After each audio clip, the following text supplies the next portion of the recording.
What's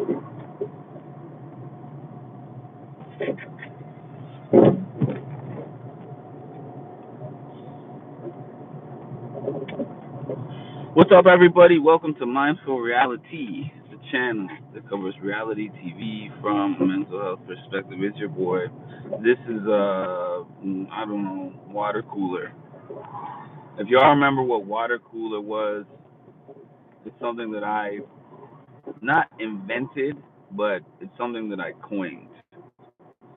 Water cooler talks from the season 25 of Big Brother, because that was the 100-day season that was so long and so drawn out that there were times where, just as a content creator, I didn't know what to say because I wasn't watching the feeds anymore. I was really bored, but I wanted to keep my streak going, because if some of you might remember that I was doing like this thing where I wanted to go live at least once for every single day of Big Brother season, and that was in honor of my dad. That was tough. I don't think I'll ever do that again, unless somebody offered me money to do it again. But just for free, I would never do 100 days straight, or even 83 days straight like this season is of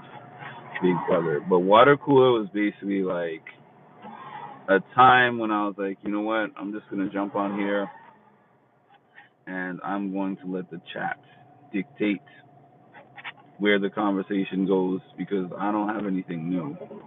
And if the chat does not dictate anything, I would do that car wash, but I just got my car washed the other day. If the chat doesn't dictate anything for me, I can just talk about the show. I can talk about life. I can talk about whatever. Um, yeah. So, good morning, Ed. I mean, the last I've seen is the last I've seen. I haven't really seen a ton of feeds since Thursday.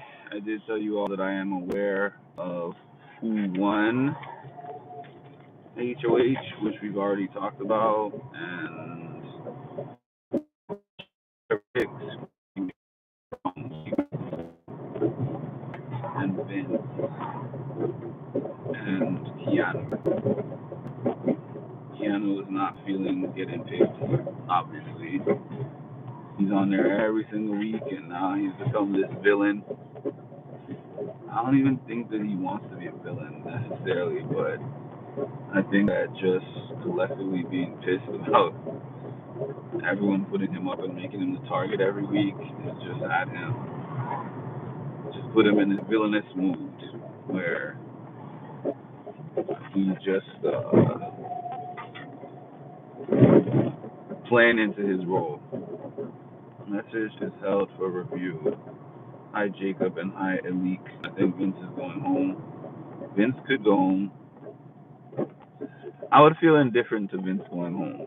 And as a matter of fact, I wanted Vince on the block last week more than I wanted, or this past week more than I wanted.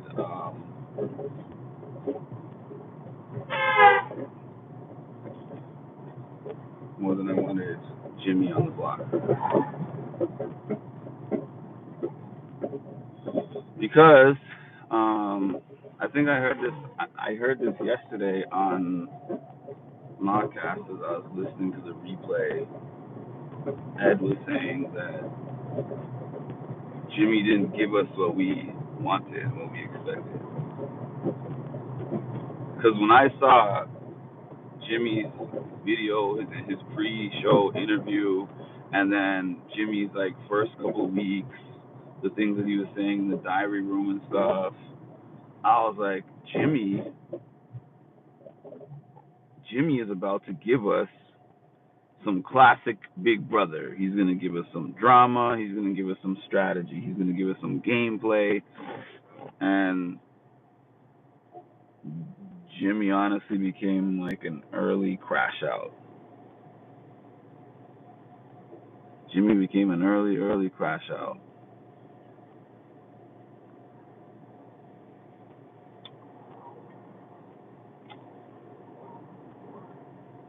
Vince is struggling. I always wondered how Vince would be once he gets put on the block, and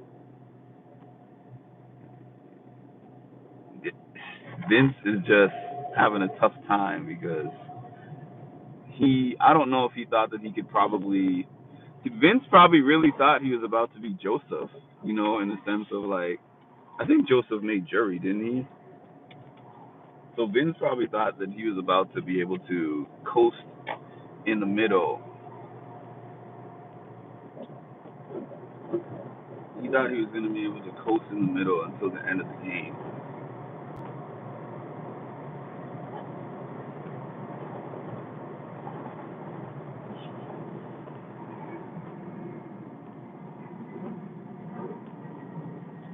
Hey Marshall, Vince and Zach. I haven't really seen as much of Zach. I did see Zach speaking to. Oh shoot, I can't remember. I flipped on the feeds a little bit yesterday, but Zach was speaking to somebody and telling them that he's disappointed in Ava for putting him on the block. I can't remember who he was talking to, but was she even aligned with him for him to feel disappointed? I don't understand that. I don't recall Zach and Ava. Maybe they're in some alliance together, but I just don't feel like she's really aligned. I think she was gonna upset anyone she puts on the block. That's just the facts of the matter. The Keanu one though is not surprising because she's never liked him. So she's never liked him, and he's on the block every week. So he's not surprising. The other two picks we didn't know where she was gonna go, but I think that the Vince pick is more influenced by her relationship with Rachel, which good on Rachel for that. G-Man fishing, like, bye. Um, Zach can't use his power because I read that Zach's power can only be used during the initial nomination ceremony, so he chose not to use it. He can't use it later. His power was not the same as their powers, so he has no option for that. So he's depending on his gameplay, possibly somebody winning the power veto, taking him off, or him winning the power veto, taking himself off, or winning the blockbuster, or getting the votes. And to be honest, out of the three people on the block, I think that Zach is the most likely to stay anyway. That's just my feeling. Because when it comes down to it, right, Zach can win comps. Zach is able to win comps. Yes, he is up there with somebody else who's obviously won a bunch of comps, but Zach won the first comp, and I think that he's not really in a position where he's trying to win comps, to tell you the truth. But now, if he had to, I'm sure that he would, and he has two chances to do that. And then I think that Zach next to Vince or Zach next to Keanu, the other person goes. Now, I could change my mind based on renom. Like if Zach gets up there and then somebody, I don't know, somebody else gets put up next to him, that might change. But I think that out of all of them, he has the most options to stay. Because I feel like Vince and Keanu are both more depending on the comp wins to be able to stay in the house versus Vince. Well, I read somewhere that that's not the case, but I can look it up again. The site that I use is the page that I look at is BB Live Updaters, and they said that. So I don't know 100%, but I'm going to definitely take another look. You know what? I think he described what that power was in the first episode. So I could always go back to that episode and revisit and look at what he said myself. That's what I might do. But I wouldn't even think it's really advantageous for him to use this at this stage of the game, anyways. Like things would have to be. I don't know. I mean, that's just me personally. I don't see a benefit for him to use this thing on week 4 when there's bigger targets on the block next to him. I probably wouldn't.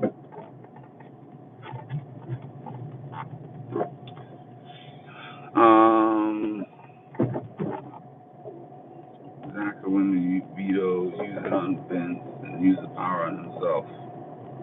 I mean, that wouldn't make any sense, but okay. That wouldn't make any sense to do, in my opinion. Depends on who wins the veto. I don't even think it depends on who wins the veto. I think it depends on the renom. Because let's say Riley's the renom.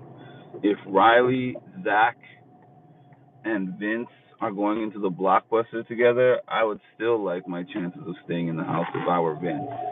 Now, I mean, it could be a thing where he's just like, I want to guarantee, like on Survivor, never go home with an idol in your pocket type of thing. Like, I don't want to go home with $10,000 when I could have used that towards taking myself off the block. I could understand for that. But if I'm going statistically and based on the vibes of the house, the conversations that are being had, I'm not thinking that I'm going to be going home over like a Riley or a Keanu or a Vince. I think he's in the best standing of those 4. I feel like Ava's going to have to put up 5 people this week like Jimmy. We'll see. We'll see. One moment.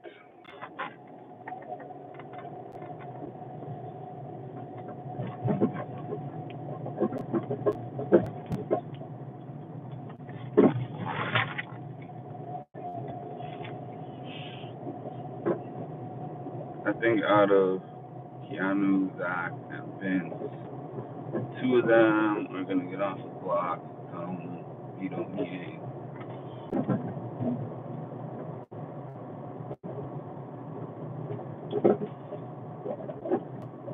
And I mean, did you watch anything that gave you an indication that Zach was going to use that power, or you're just making it up? Not making it up, but you're just predicting. That's what I should say. Better choice of words.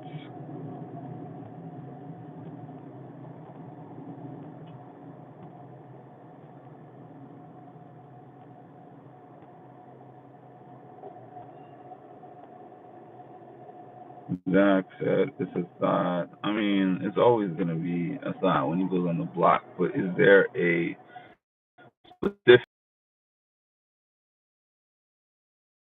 use he has to use that thing this early? Because imagine giving away your $10,000. You're only getting what, 1,000 a week or something like that. Imagine giving away your $10,000 on week 4 to buy yourself another week. I mean, that's the way that I view it. Like, your $10,000 on week 4, you buy yourself a week, and then if you don't win next week, somebody could very well put you back on the block the next week, and then you don't have the power. And then people are saying, oh, you had this power all this time with this $10,000 and you didn't tell anybody and you were lying about it. Now they have a reason to put you up on the block. They could be like, I don't trust Zach because Zach was holding his power and we didn't know, blah, blah, blah. And then next thing you know, Zach is the next target.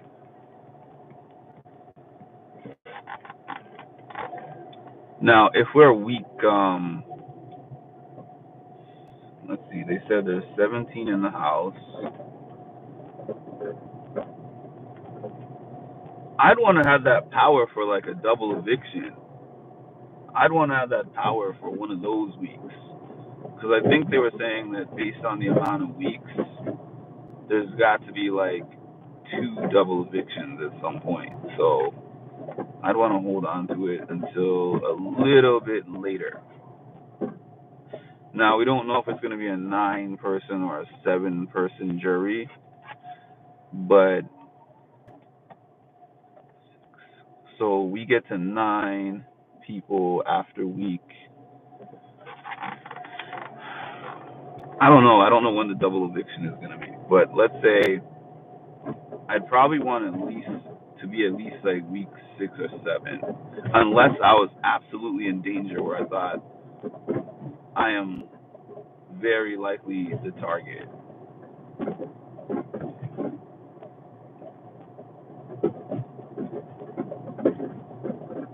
Zach is the one veto. He's going to use his power. What if Zach loses veto? Zach's power only lasts until jury, so it's a 7-person jury. He doesn't have 4 weeks to use it. Your math is off. Because there's still 13 people in the house, and we're on week 4. Right? Yeah, we're 13. We still have 13 people left in the house, and we're on week 4. After this week, we'll have 12. 11, 10, 9. Okay, 9.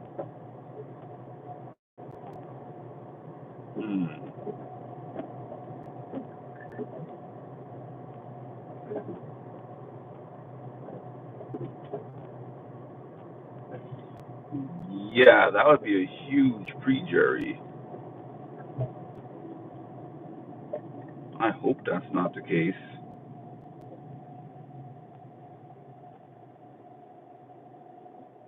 I don't think it's going to be 4. I don't think it's going to be a 9. I think it's going to be 7. I mean, obviously, I don't know that, but I think that it is going to be a 7-person jury. That's my thoughts. Because we have a shorter season. Like, if it was, I don't know. I think we have a short season, so I think it makes less sense for there to be a 9-person jury in an 83-day season.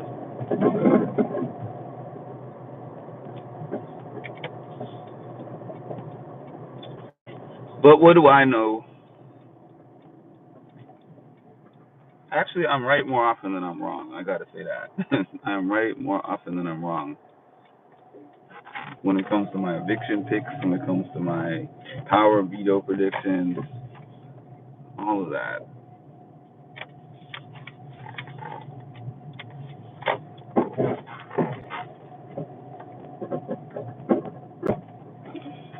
All right. The last 2 seasons were a 7-person jury.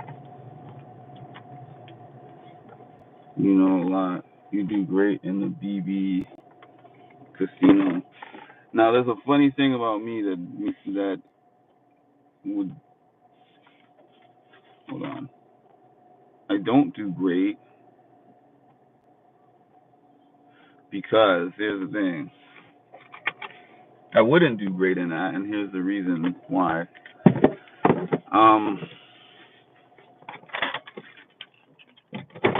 Once I actually bet on something, then all of a sudden, my chances of winning seems to go way down.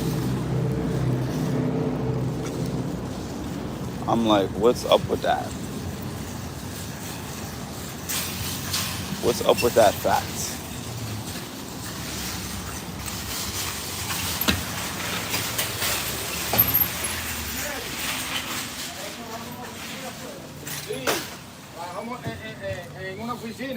No, they're still talking it through. But I've heard her mention Riley, which I hope would be the case. That would be cool. Hi. Yes, please. Um, I want to get a green juice. What kind? A green juice. The green juice. What And size do you want? the medium. Medium size? And a key food all day. Huh? And a key food all day. The smoothie. What kind of smoothie? That is for fresh. Oh.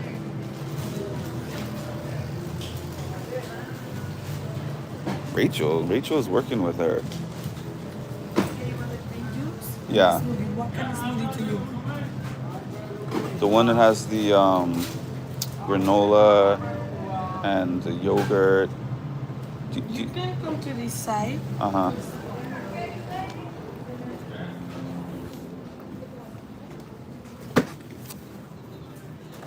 Oh, I see it. Oh, is it? Yes, yes. And medium too? Yes. What size is the medium?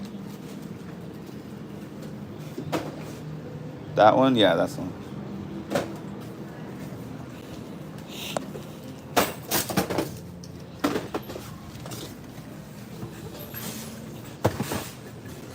Mm-hmm. Oh, they moved all the chairs, huh? Put all my chairs in this little corner. Do do do do do do.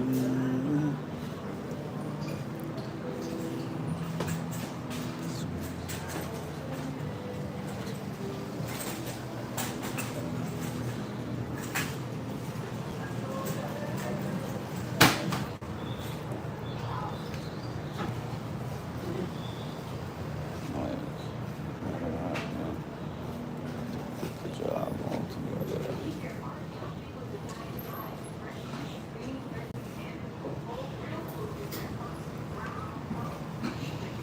I watched the Keanu. What part are you confused? Oh, I didn't watch last night.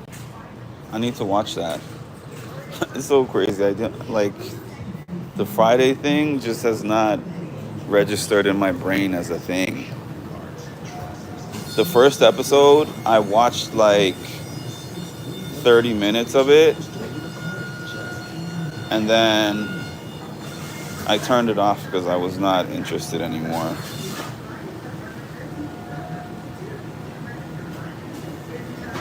This stuff is so good. Penny pasta with ground beef. It's so good, but it's so expensive for no reason because you can buy the ground beef. I could buy a whole pound and a half of ground beef for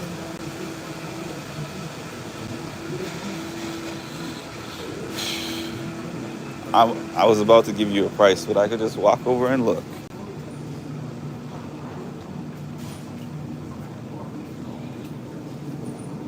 Yeah, I could get a pound of ground beef, $10. And then the pasta is cheap, you know. You can buy and reuse, like that pasta is one serving size. And I'm pretty sure I could get a box of 10 serving sizes for like $5. Make that same meal 5 times. $15.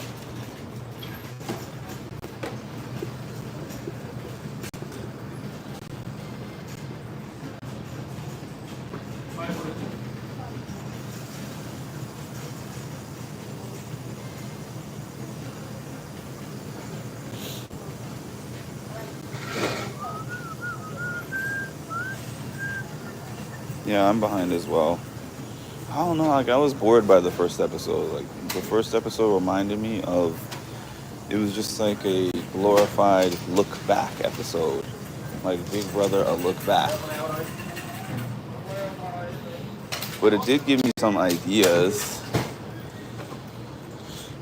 When I watch things, I always get ideas for my own stuff. So I have a few ideas.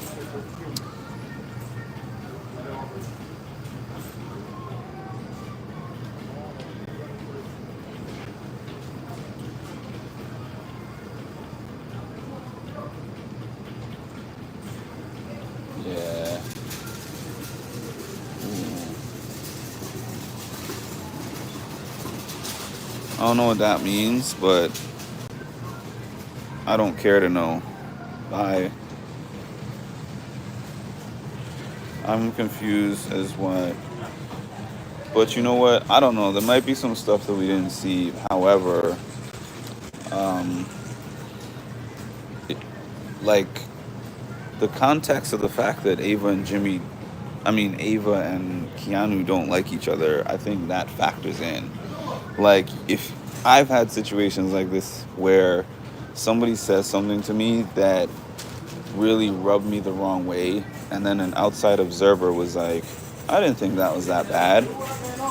But the nature of my relationship with that person is the reason why that comment was triggering. Now, honestly, it was a sarcastic comment. Any way you slice it, he was being real flat and sarcastic because he didn't like it. He was expressing that. Um, but then you add in the fuel of two people who don't like each other. And I think that that's a factor. I really do.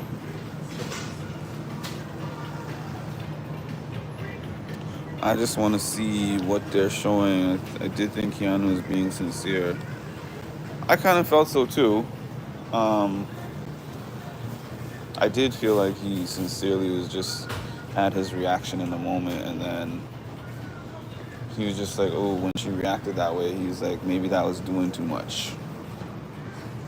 It's not the craziest thing, that exchange.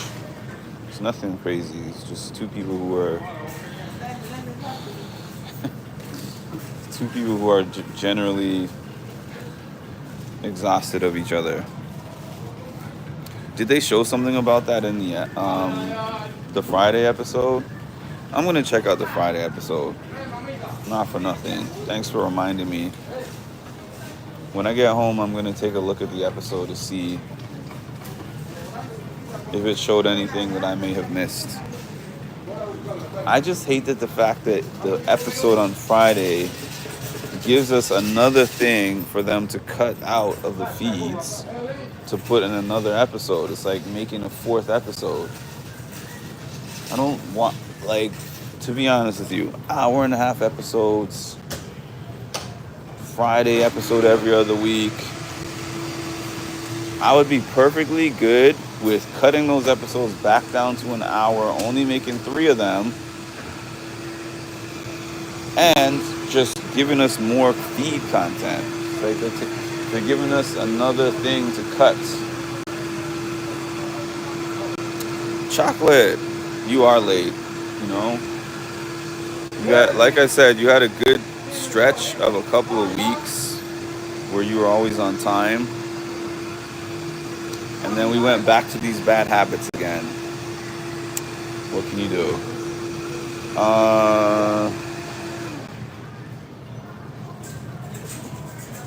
They air on Friday every other week. So they aired this Friday. The next one is going to be on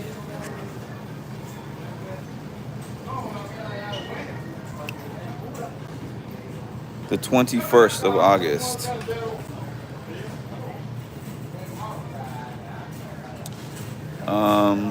I am from Singapore. Hi, ASAP from Singapore. Thank you.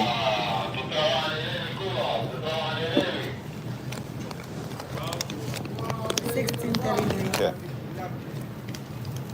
Can I get a tray, please?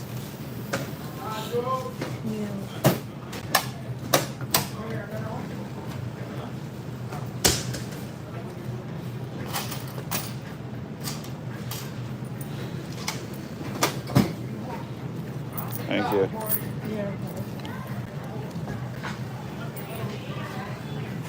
You need the receipt? No, thanks. Thank you. You're welcome. Thank you.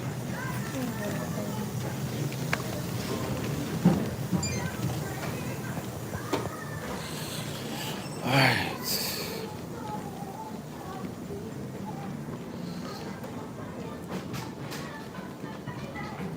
You get the best of my love. I hope that song doesn't ding me, but I love that song. Whoa, whoa. You got the best of my love. Whoa, whoa. You got the best of my love. It's a beautiful day outside. Beautiful, beautiful day, man. It's just my temperature. It must be 75.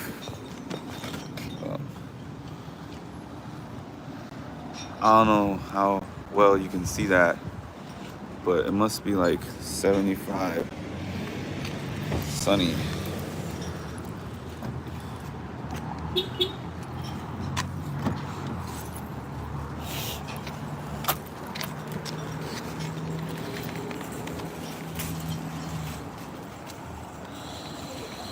75 and sunny. That hot ass temperature broke because I was not dealing well with these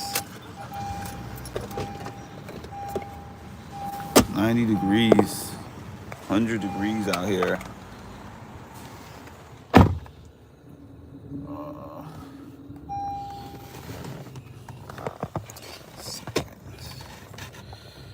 Alright.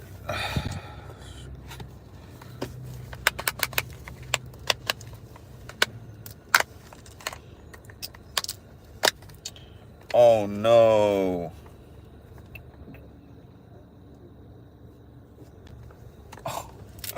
This is crazy. God. I bought multivitamin gummies and I left it in the car.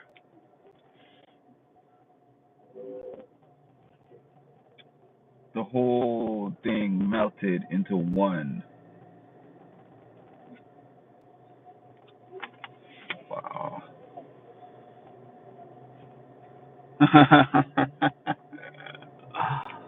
Oh, shoot. I don't know what to do. I'm going to try to hit the customer complaint line or something. Like, y'all gummies melted into one. Look at me still trying to eat it.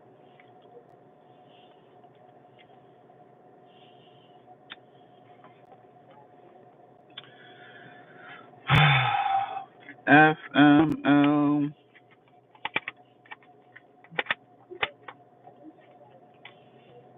FML.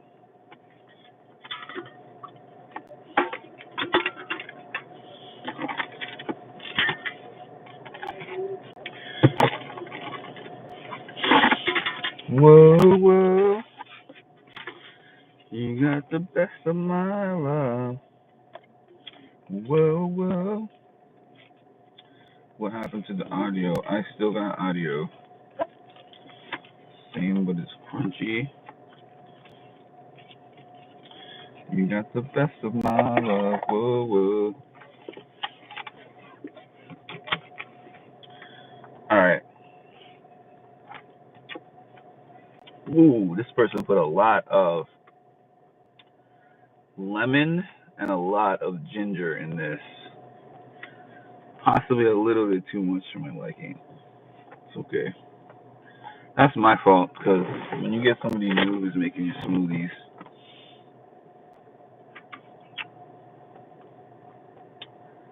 you gotta watch them make it and tell them how much of what you like in it. Because there's like a book. I did see a book one time that had how much of everything that you put, but it's like once people have been doing something for a while, they do it how they do it. So mama's recipe is not going to be the same as auntie's, and auntie's is not going to be the same as your friend.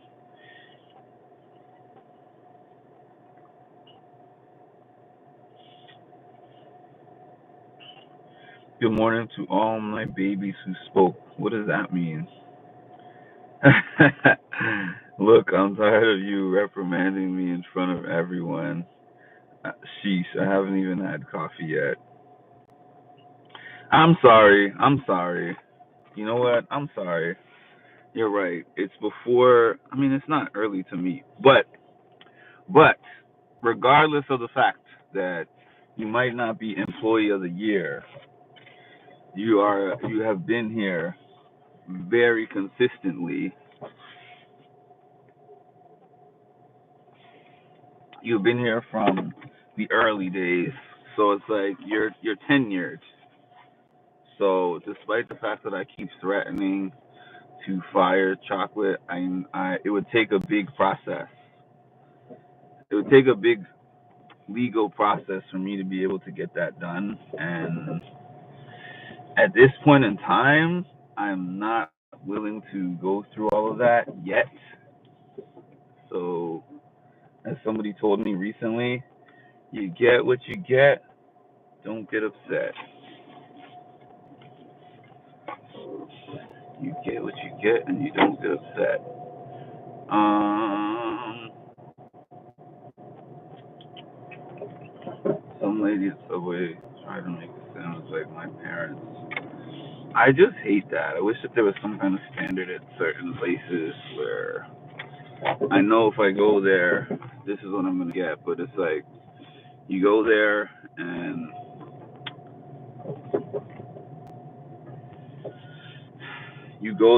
you get a different person, and you're like, I'm getting a different sandwich because I have a different person making my sandwich. Especially somewhere like Subway. I hate how most people make Subway sandwiches in general. Um, like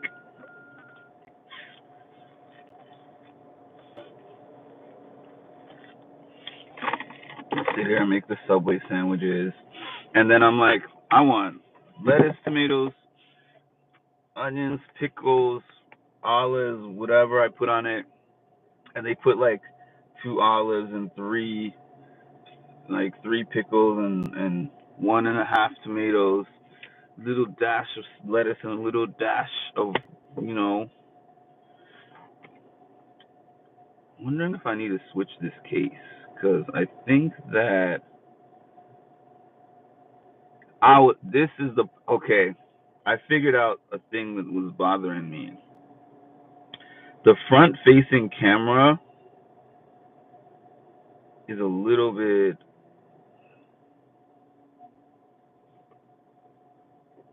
It has like these dark spots at the top, and it's because I have like the tinted tempered glass or whatever, and it covers up the camera. I think. Let me see.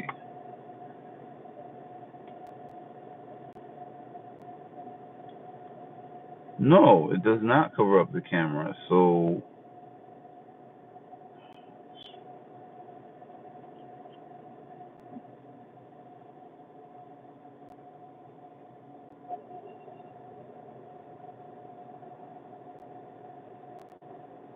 to be continued.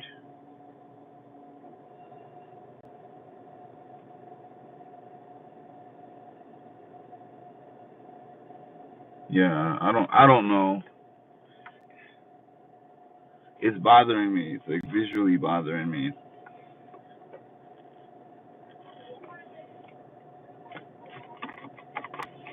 Like the way how the sun is shining into the thing.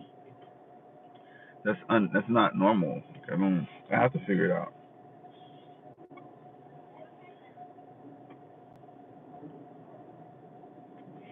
I don't know.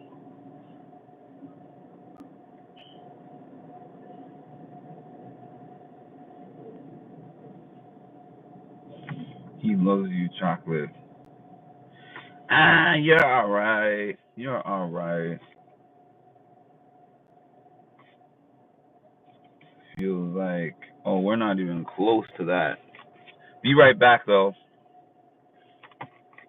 I'll be back in like 2.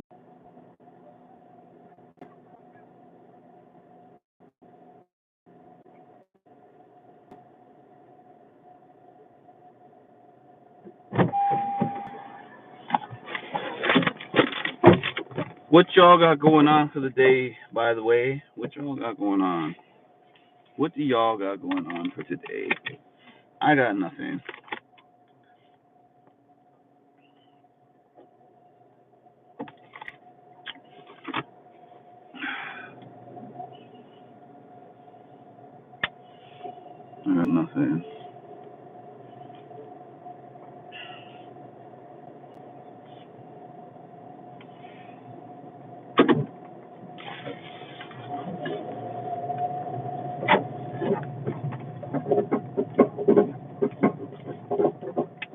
I'm thinking of getting a few groceries. I just haven't figured out where. I don't like having too many options. That might sound funny, but it's very true. The more options I have, the more indecisive I get. That's a metaphor for life for me. Like, for instance, when I first started at my new job and I had to go to the office every day, which I still do, have to go to the office every day. And every day. Like when I didn't have a lot of clothes at that time that were fitting, that fit me. So when I would get up in the morning, it was like option A, B, or C. And I would pick one and I would just go about my day. But then I would say, I wish that I had more options. Then slowly but surely, I started to buy more clothes and have more options. And then now I get up in the morning and I'm like, do I want to wear the purple shirt or the red one or the green one or the yellow one? Or do I want to wear black or do I want to wear maroon? Do I want to wear the white shirt or the black pants or the blue ones? And I'm like, damned if you do, damned if you don't. Because I have a problem with too little options and too much options. And I've never found an outfit that I put on and I say, this is just right. And even if I did, I would say, this is just right in the moment. I just be talking sometimes. This is just one of those times. When I think of something that I want to do, let's say it's a gift that I want to give somebody, or let's say that it's a presentation that I want to do, or let's say that planning a birthday party, like what I did with my grandma for her 90th birthday, right? I'll sit down and I'll create out a framework. This is how I want it to get done. This is what I want to do, blah, blah, blah. And then I'll have it all written down, planned out, and mapped out, or whatever. Then when I sit down to start working on it, 800 different new ideas come into my head. I'll give you a great example of that. I wrote a speech because I had to write a tribute speech for my dad's funeral 2 years ago, and I sat down and I wrote down the speech. The speech was probably like about 4 pages long, maybe 2 pages. I don't remember, 2 to 4 pages. I can't remember. Wrote the whole thing out. I think I even practiced and rehearsed the speech. I got up there. When I got up there, or as other people were getting up there and doing their tributes, I was listening to things that other people had said. It made me think of other things I wanted to say. I heard some things that I put in my own speech that I was like, let me take this out and let me take that out. And by the time we got to that speech, I had a 13-minute speech, which was bigger than my mom and my sister's speeches combined. And they were like, my mom was like, I didn't know you wrote that much. And I showed her the paper. And I was like, this is what's on the paper. The whole speech, like 90% of the speech was a freestyle that I just thought of when I got up there. That sounded like a whole, well written out speech. This is where we're very lucky at. I tell people often our feels like temps are usually pretty similar. We have dry heat. So it's not as bad, but we do get monsoons going into August, so we can start. Ah, the other part is I'm a notoriously terrible planner, and the crazy thing is for the few people that are still here, that were on my music and mental health channel when I first started. I started 100% off of plans. You know, like, I got on in the morning every morning like Ori streams. You know, like how Ori streams has this, I want to say about 7 a.m. or something like that, recap that he does in the mornings. I used to do that. Mine was even earlier than his. I got up like 6 o'clock in the morning. What I would do is I would watch the streams from like,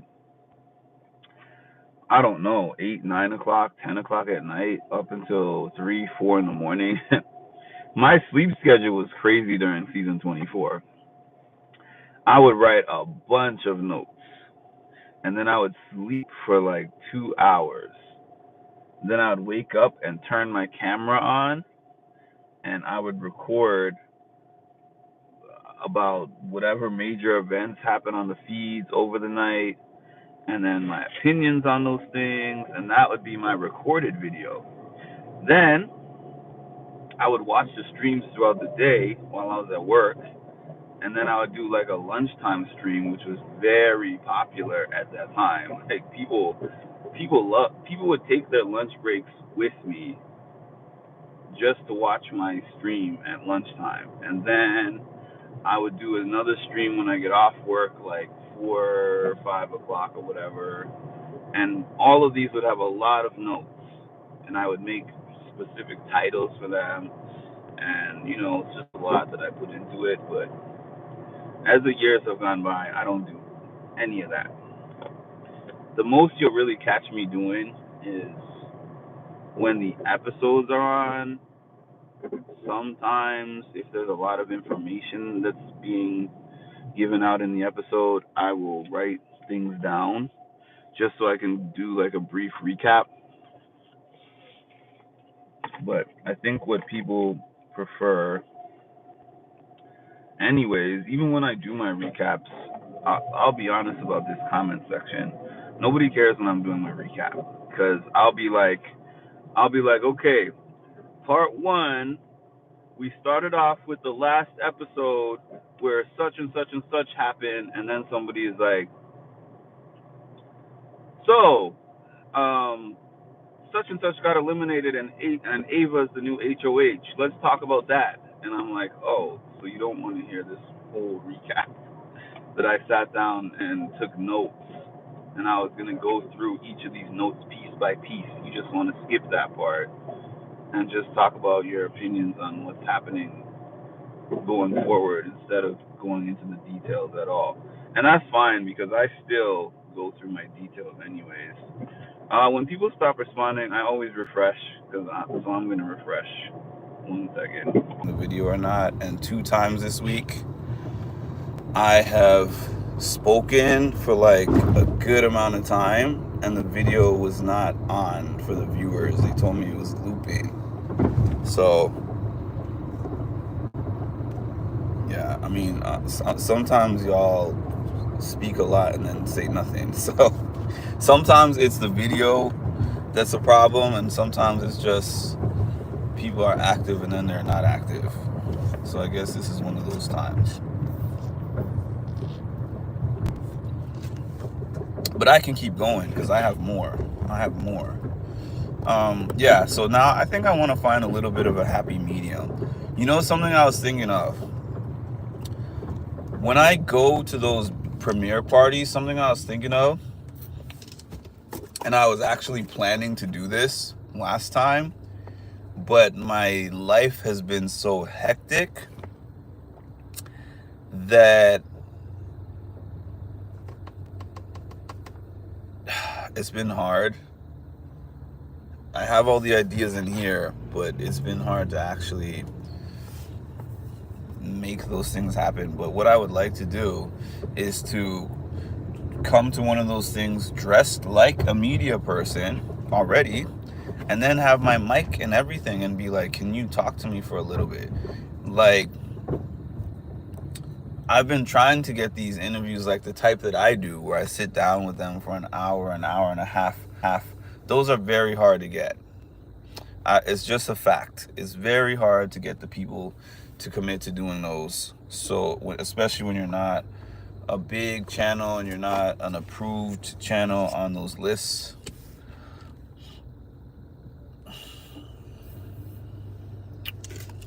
But yeah, I want to try to get, like, the same way I talk to them outside. Hey, can we speak for like 5 to 10 minutes? Just get a job first. I do have a job, but unfortunately, I guess you can't comment anymore because you have been eliminated. That's when I would have given some more, not some more rope, but sometimes I keep people's comments on just to mess with them. That might have been one of them. However, sometimes I give them more rope, and then the next comment is crazier. So fair enough. Yeah, and sometimes these little 5-minute conversations you might have with someone when you see them, sometimes those conversations go more viral than the one you sat down and spent all your time researching, because I go through it. I know some interviewers, I'm not even going to name who this person is, but somebody's in my mind right now. And I respect their work ethic in a sense of the volume of stuff that they do. There's a high volume vlogger that I know who, anytime I pop on my YouTube and look for them, they're going to have a bunch of interviews every week. Like 10, 15 interviews a week. I personally could not even do 10 interviews. Okay, the most interviews I did in a week might, and I say might because I don't remember for sure, but I know it was at least 2. And that was the week that I did my Hannah interview, and then I did that impromptu interview with Turner.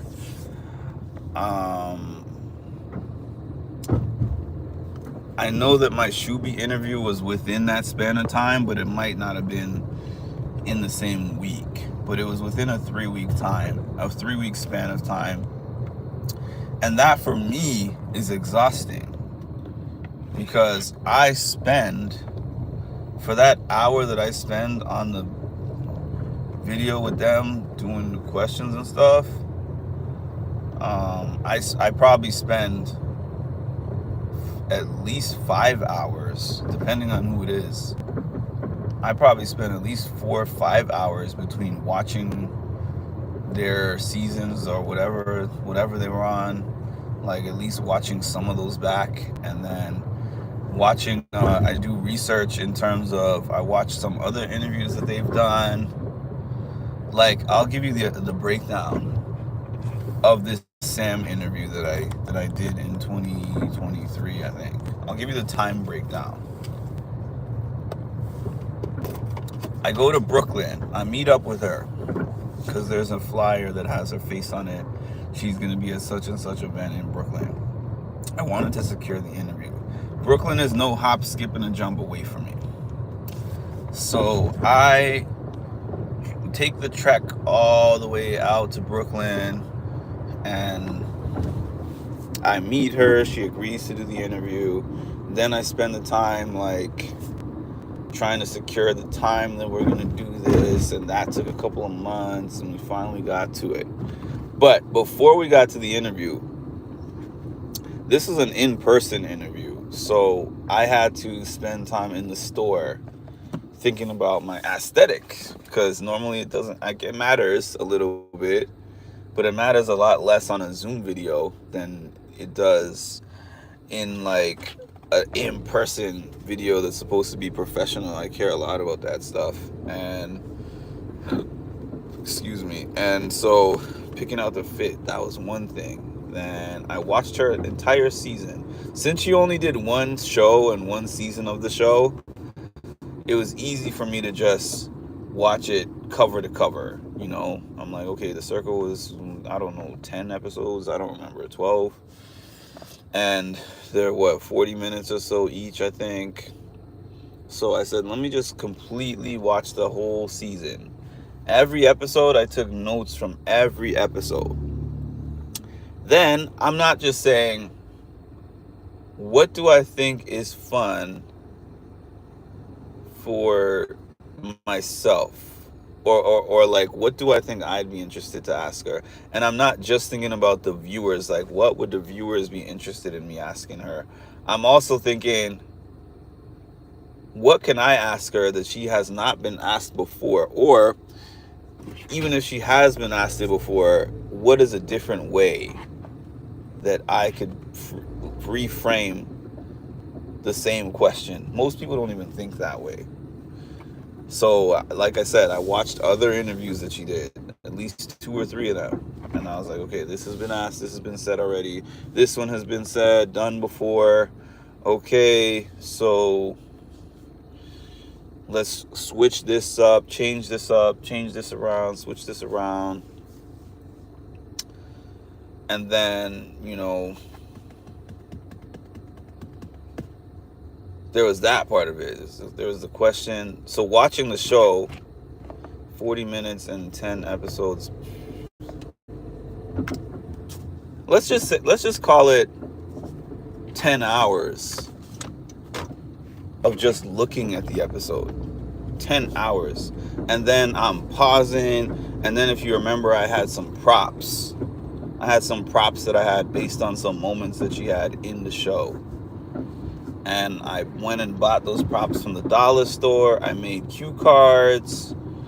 Got them printed out at Staples. I got things put on those cue cards. I can't even go through a time estimate for you because it was so long ago. But I'm going to say that it took more than like 25. It was like 25 plus hours, honestly, to do this one interview. Not saying that every single one of them I put that much time, and I have definitely learned how to shorten my process and make it less work for myself, but I still put in way more work than the average person. And I said all that to say that the person who does those 10, 15 interviews in 1 week, they don't put much into the interview. They're a hustler in terms of being able to secure the interviews and do high volume. But then when I listen to the questions, sometimes even the interviewee I see looking at them like, I don't like this one, I don't like that one. Anyone who's ever done an interview with me, they get off the camera with me and they tell me, this is one of the favorite interviews that I've ever done. And your questions were very different and thoughtful. I'm like, that's almost a bigger compliment than the 15 to 20,000 views. That might sound like, to some people, that's gonna sound like, obviously somebody without the views is gonna say that, but no, it's an honest opinion that I got. Oh, you're gonna get a red light ticket. Hold on. Oh, it came back on. Excuse me, my nose always gets really itchy when I do these. Somebody said that's an anxiety thing. I think catching them like that, you get some good content. Yeah, before they go in. Before they go in is always when I get the best stuff. After they've already done their thing and they're drinking and smoking and whatever else that they're on, you can get them on the camera, but y'all saw it's because of the fact that I feel really, I feel like a journalistic integrity is the reason why, let's say this last Big Brother party I did, I could have gotten them on camera with all the stuff they were saying and doing. But I was like, Nah, I don't want to be that channel where all of a sudden somebody takes a look and looks at my channel and is like, ooh, this is what they really be doing at these parties. I kind of just vaguely, you know, I vaguely mention some things, but I don't show anything on the camera. Once I realize they've gotten to the point of no return, I'm like, because you know what? I wouldn't want myself on anybody's camera in that type of moment, especially if I was somewhat of a celebrity, where people are looking to see my life when I'm not polished and proper.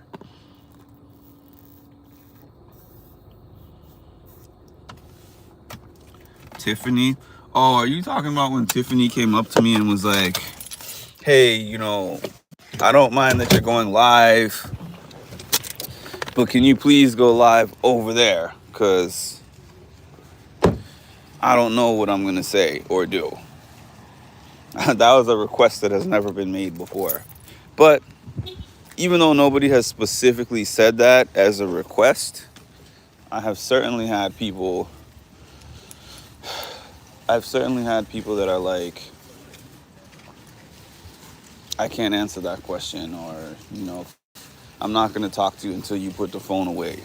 I have had that once or twice, but I've never had somebody actually just observe that I'm near them.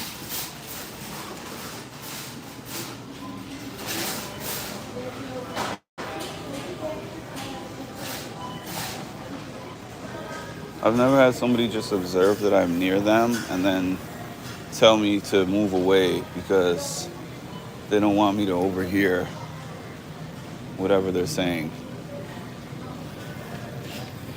Thank you. But honestly, I was also like, fair enough. That didn't bother me. Sure, I'll move out of your way.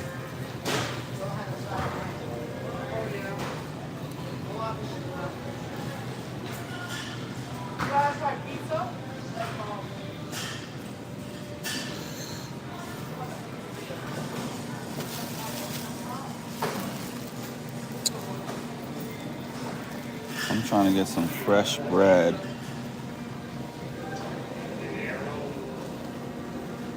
Multi-grain and seed loaf.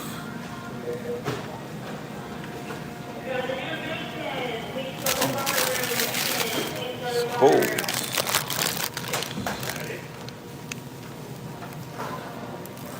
Fresh bread.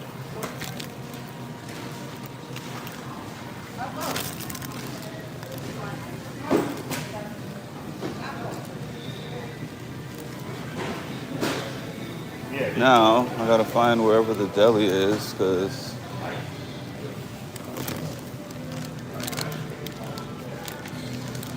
deli. Alright. I'm refreshing again because I see 2 people in here. Okay.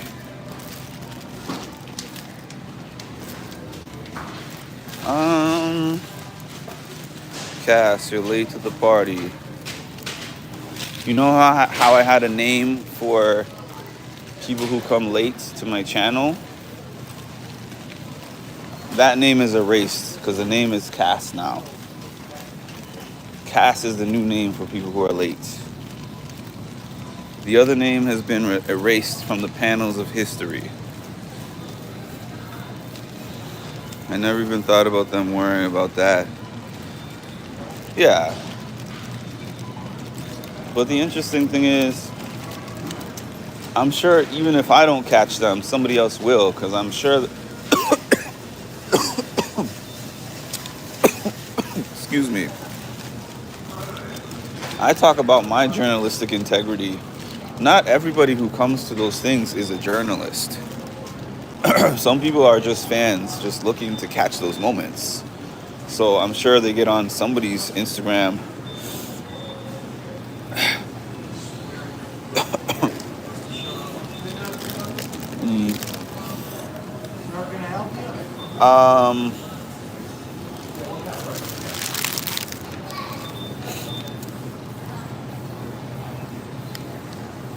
Do you have the cracked pepper honey turkey? Cracked pepper honey turkey? Yeah. We have cracked peppermint turkey. We got store brand honey maple turkey. Not cracked pepper turkey. Which one is the honey maple? Yeah. It's gonna be the one with all the tops on it. This one here? Okay. Can I get a half a pound of that? Okay. And can I get quarter pound of pepper jack cheese? Yeah.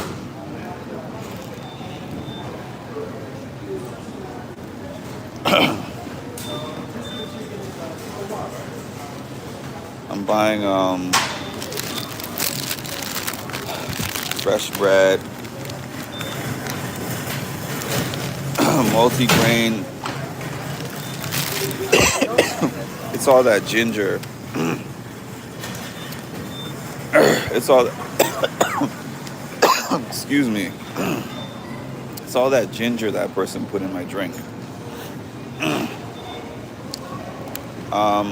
Ooh, they got some garlic bread.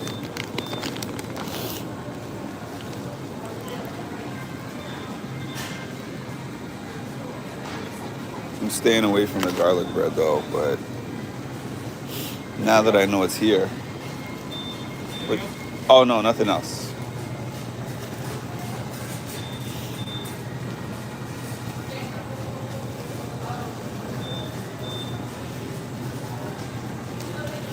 Thank you. And here's the honey turkey.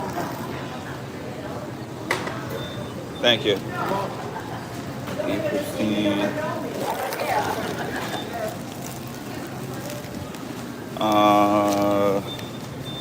Yeah, multi-grain artisan bread, pepper jack cheese, and honey maple turkey. And I'm gonna make myself a sandwich when I get home.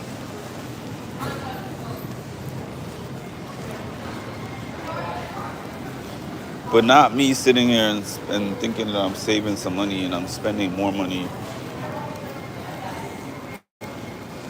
That's what I said about me and planning. I was just in the mood for a deli sandwich, but then I said, you know what? I want to make my own. So I'm like, making my own is going to taste better than one I could buy at a deli. Then I start buying everything piece by piece and seeing that each piece that I'm buying totals to way more than I would be spending at that deli. Because I would have had the sandwich made and it would have cost me like $7.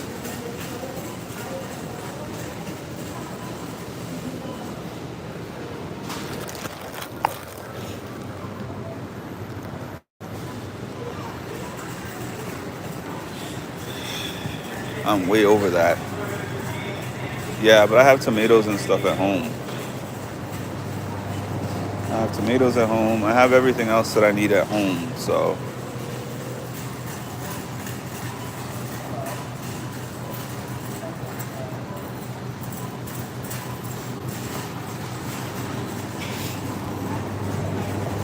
I got everything else that I need at the crib.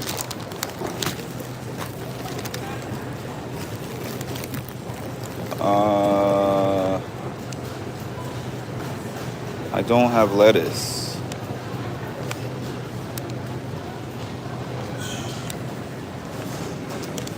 Well,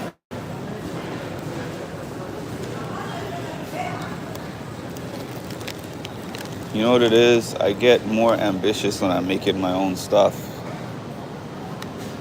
Why? I don't know. I'm like, you know what would be great on this sandwich? This would be great, and this would be great, and this would be great. And then I'm sitting here like, look at me.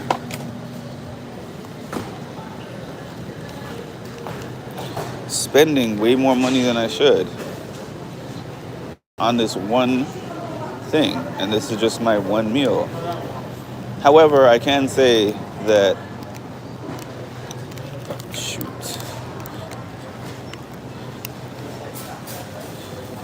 I can make more than one day's worth of sandwich.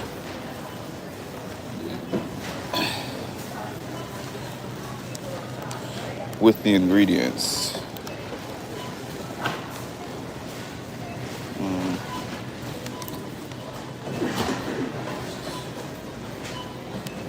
Okay. The other thing is,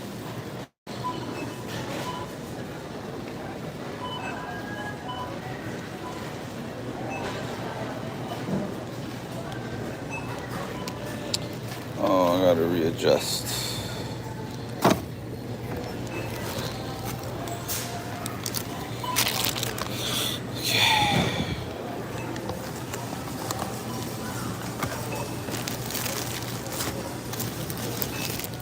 One thing New York has is amazing delis, though. I hate these things, by the way. You got these in your stores? Those little stop and shop robots.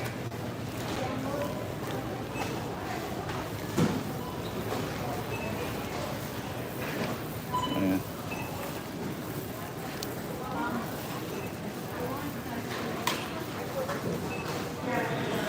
I like making my own too.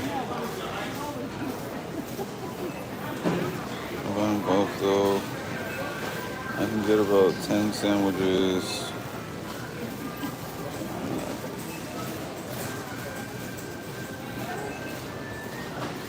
Probably a better shopper than me.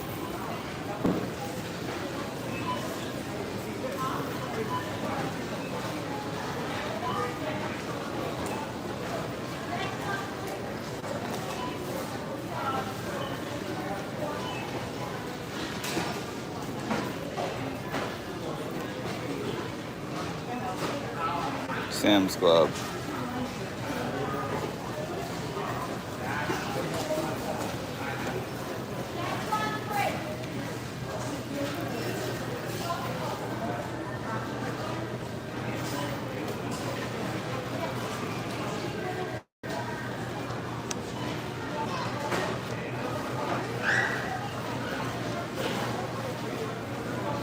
Right.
Family shops there. I don't think we have one in this area.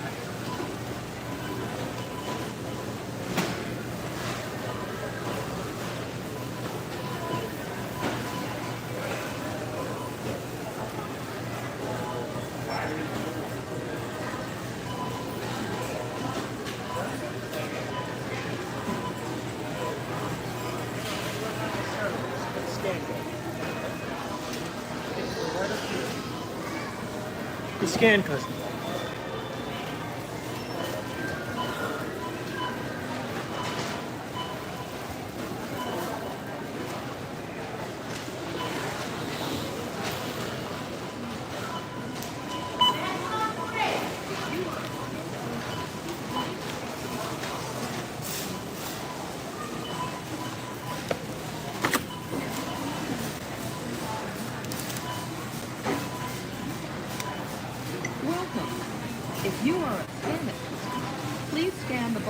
located above the monitor before scanning your Stop and Shop card. For other customers, please scan your Stop and Shop card now. Thank you for using your card. 549, savings 161, 590. Touch the item to purchase.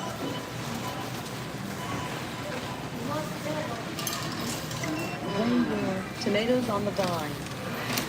Move your tomatoes on the vine to the bag. 50 cents. Savings 13 cents. 8, 15. 2, 52. 3, 49. Actually, Scan coupon now. How many paper bags did you use? like $25 is not terrible.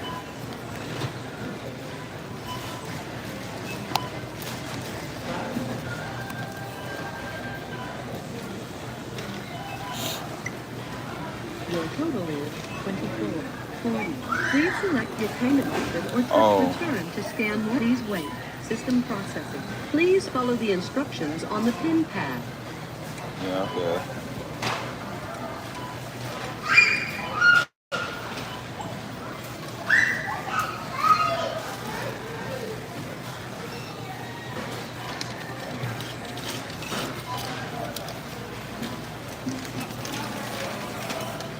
Thank you for shopping at Stop and Shop.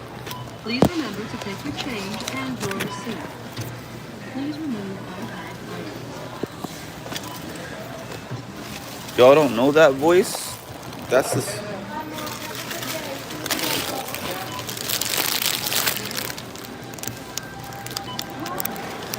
Bye. You too, thank you. If y'all don't know that voice, then y'all are lucky because that's the self-checkout voice.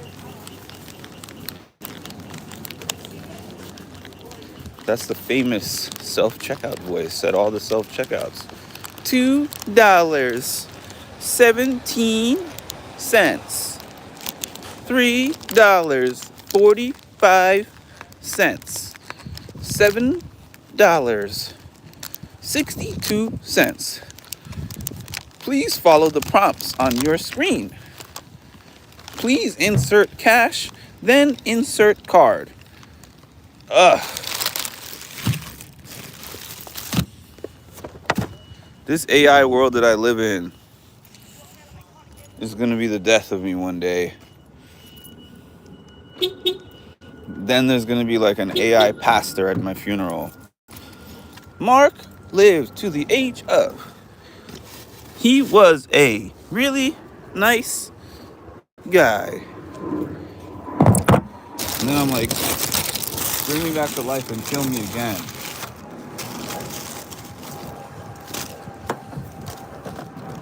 I literally stopped going to Taco Bell because of AI taking my order. It's worse. Like, AI.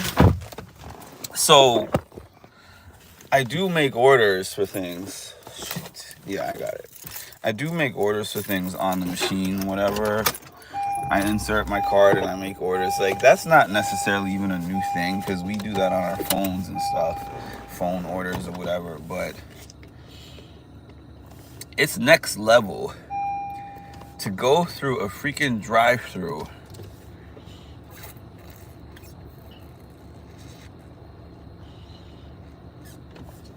and speak to AI to take your order. That's nuts. I don't know if you don't have those over here in New York. I'll send you a video. But they have these like robot things that just roll through the aisles, and they say on it that they record audio and so those things are supposed to be like anti-theft device. And that's how they justify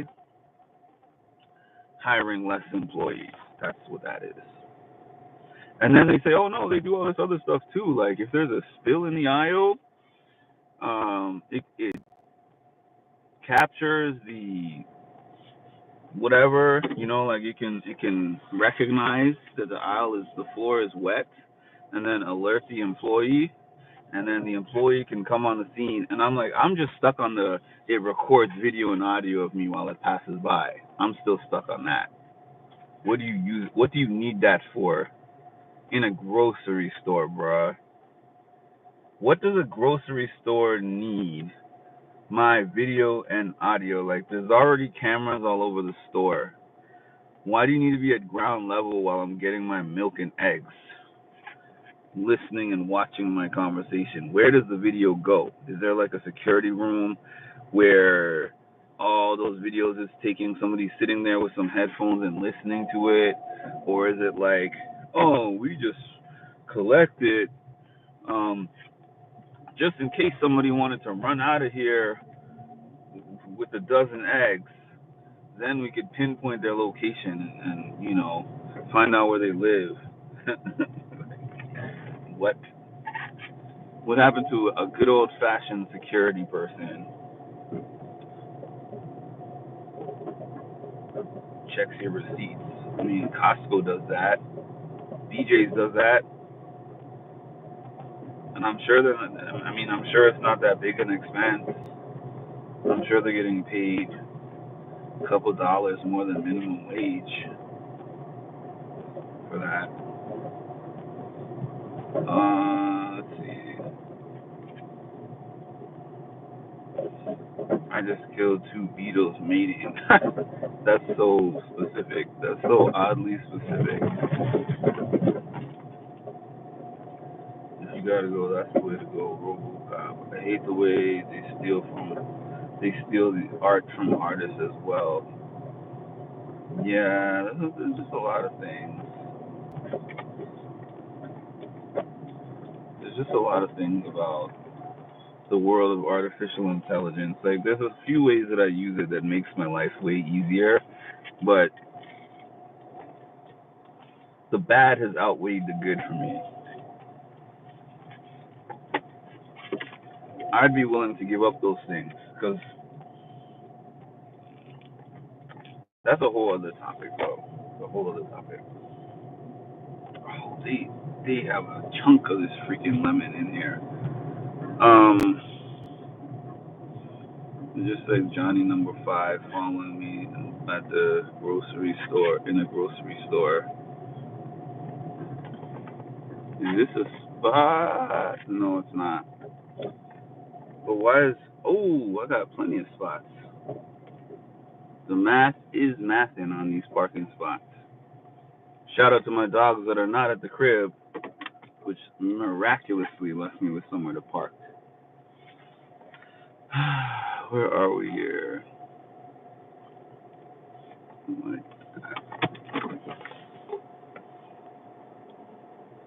I tested it. They can't make original art.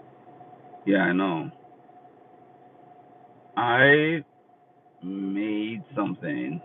I had Chat GPT make me something. And then I asked Chat GPT to change something about the thing they made me already.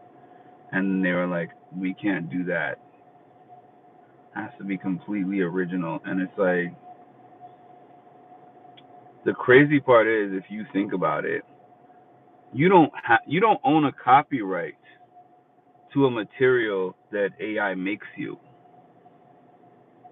Like, just because you directed it and gave it the directions and used your account to make that thing, that does not automatically mean it's copyrighted. You have to copyright it.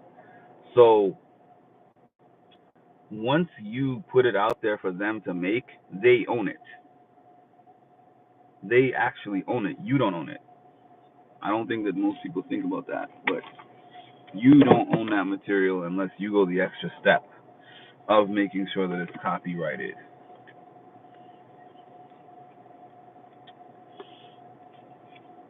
I do love AI. I just made up the song wedding songs for my niece and nephew. Using it, it's amazing. But to say AI, it's a very wide range of things. I think when people say AI, they're primarily just referring to Chat GPT. But there's many things that AI is used for, and some of those things it should not be used for. Like in the medical profession, there's a lot of people who have even told me that there was a joke going around like, you better start getting your research on about your health because there's a doctor in training right now that is using Chat GPT to get their MD. You think that's a joke? That's not a joke. I've spoken to people right now that are in their 20s that are going through master's programs and doctorate programs right now and are using AI tools to summarize everything for them or to do their papers or to do their dissertations and stuff like that. And then they come out into the field knowing very limited amounts. No, I wasn't even saying what you were doing with Chat GPT. I'm saying AI is such a broad spectrum. So to say I love AI, there's so much that AI covers. There's a million things that are considered AI. So it's not like one thing that AI encompasses. That actually proves my point. Like you're talking about something that's not Chat GPT. There's a lot of things that AI encompasses. Because like what I just said as an example of the Wendy's window, the Taco Bell window where they have the AI answering, taking the order. That's one type of AI. There's AI that people use for term papers. There's AI that people use to help them take tests and pass tests. There's AI that is used in the medical profession. I just went to a conference in Albany like a month and a half, maybe 2 months ago, where there's big debates that take place in Congress about documentation regarding people's like medical documentation, where now they want to have people's summaries. Like when you go to a doctor's office, some places are doing this already with consent. You have to sign off for this, but some places are with consent having AI devices in your appointment with your doctor or with your psychiatrist or with whatever medical provider that you're seeing, and the AI takes all the notes. So the AI listens to your whole conversation and then creates a summary of the conversation that you had and turns it into a medical document. And then, there's some record that shows that this was made by AI. Crunching numbers, I would say that's a great use of AI. If we're talking about data entry and numbers, I think that's a great use of AI, as long as you have a QA, like a quality assurance person or team that reviews what is being put in there. But in terms of just data entry, yeah, I think that's a perfectly great use of AI. When it comes to like medical documentation, I'm not as big on that, because that's something where a very small error can be the difference between somebody living and dying. So you could say, this reports this with 96% accuracy, and it's like that 4% is a huge variation to have, a massive variation to have. And the other thing is, the less you use your brain, the brain is a muscle, just like the heart is a muscle. Like the less you use it is the weaker it gets. So I feel like the less that we think is the more that we kind of lose our ability to think. And it disconnects us too. I feel like going into the movie theater, I haven't been to a theater in a long time, and the reason why is because the last time I was in the theater, I went to the concession stand. The concession stand. I'm about to leave. Actually, this was just a random topic that got thrown in at the end. But at the concession stand, they had a huge glass blocking us from the people who were putting the food together. So there's people standing there. They don't talk to you. It reminded me of the Jetsons or something. They don't talk to you. So they're trying to make the world into the Jetsons, really. I'm living the Jetsons in 2025.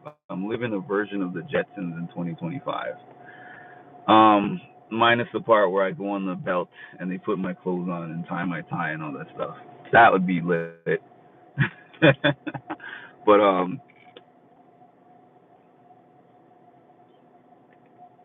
I lost my train of thought because now I just started thinking of Jetsons imagery. That's been done for decades with doctors taking shortcuts, and now it's even worse. My job forbids the use of AI, but everybody uses it. It's just a fact, you know. You can ban it all you want, but be realistic.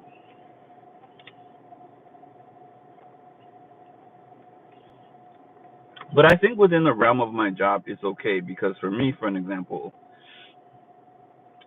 now that I know how to use it, I won't write out a whole note anymore because the notes are the hardest part of the job. So what I will do is I will write the most important facts of these notes that need to be in there. This note has to include this number, this medication, this court date that this person has to go to court. It has to include this and this, and this. Now, formulate a clinic note around these details. It'll make the note, and then I'll read through it. Okay, take this out, change this wording, blah, blah, blah.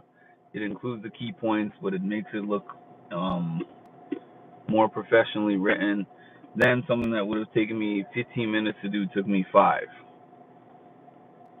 Because, my notes are not like um, I'm writing notes of a cancer patient that I'm trying to help save their life, or this person is just got a kidney transplant and I'm writing updates. Like those kind of things I think require more human than AI. It's very nuanced because there's not one answer for every field and every situation, which people try to make it like that, but it's not like that. It's so nuanced.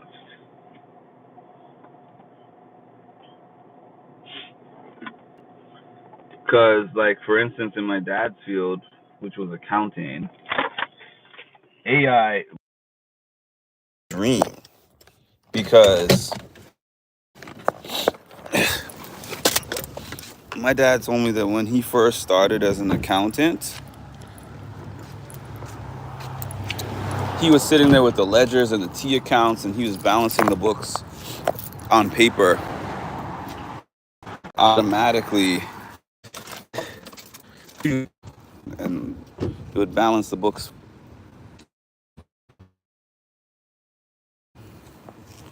Yeah. So in that particular case, I think that it's great for all day and taking so much extra time to do this when you have programs and things that can do it for you. Anyways, y'all, I've been on here for 94 minutes. Sheesh. Thanks for joining. Thanks for the likes. And, I'll catch up. Go on in the early afternoon or evening. So in the meantime, please make sure to like, comment, and subscribe. Hit the notification bell to get notified when I drop some more great content. Thank you all. Enjoy your Saturday.